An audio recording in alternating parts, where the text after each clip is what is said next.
Ratha Musala, kereta tempur dengan bilah tajam yang berputar. Ia juga membangun benteng Pataliputra di tepi sungai Gangga, yang kelak menjadi cikal bakal ibu kota India masa depan. Ia menyuap pejabat, menyusupkan mata-mata, dan memecah belah politik internal Fajj. Akhirnya, ibu kota Fajj jatuh, dan Magadha menjadi kekuatan tak tertandingi di timur India. Babsa, kegelisahan dan cahaya sang bijak. Walau ia kini adalah penakluk besar, Ajatasatru tidak pernah benar-benar damai. Mimpi-mimpi buruk mengunjunginya, wajah Bimbisara menghantuinya dalam tidur. Ia mulai mempertanyakan, apakah semua kemenangan ini layak dibayar dengan darah ayahnya sendiri? Dalam pencarian batin itu, ia mengundang sang Buddha ke istananya. Dalam pertemuan penuh khidmat di Gijakuta, Ajatasatru duduk bersila di tanah. Tak lagi sebagai raja, tapi sebagai manusia penuh luka. Bhagava, katanya lirih. Dapatkah seorang pembunuh seperti aku ditebus? Sang Buddha menjawab dengan damai. Penyesalan adalah pintu, tapi pintu harus dibuka oleh tindakan. Jadilah raja yang melindungi kehidupan, bukan memusnahkannya.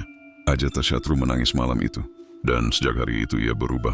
Ia mendanai biara-biara, melindungi para biksu, dan membantu menyebarkan dharma di seluruh negeri. BABV Sidang Agung Pertama. Tahun-tahun berlalu, sang Buddha wafat di Kusinara. India berduka dan kekosongan spiritual menyelimuti kerajaan. Ajatasatru yang dulu melukai masa lalu, kini ingin menyelamatkan masa depan.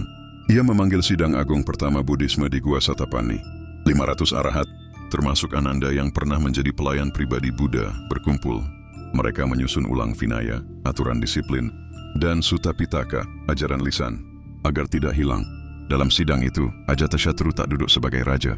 Ia duduk di bawah bayang-bayang para suci, menjadi penjaga ajaran, bukan pemiliknya. Berkat konsili ini, ajaran sang Buddha bertahan. India diselamatkan bukan hanya oleh pedang, tapi oleh kata-kata yang diteruskan dengan cinta. Babezi, Senja di Raja Griha. Di usia tua, Ajatasatru menyepi. Ia tak lagi memikirkan penaklukan, melainkan warisan. Ia melihat ke arah Pataliputra, yang berkembang menjadi kota pelabuhan dan pusat niaga. Ia menulis surat-surat untuk putranya, Udayin, yang kelak menggantikan tahtanya. Udayin, kau akan melihat dunia mengagumi kekuasaan. Tapi yang sejati bukanlah siapa yang ditakuti, tapi siapa yang dikenang. Jangan jadikan pedang sebagai jawaban pertama.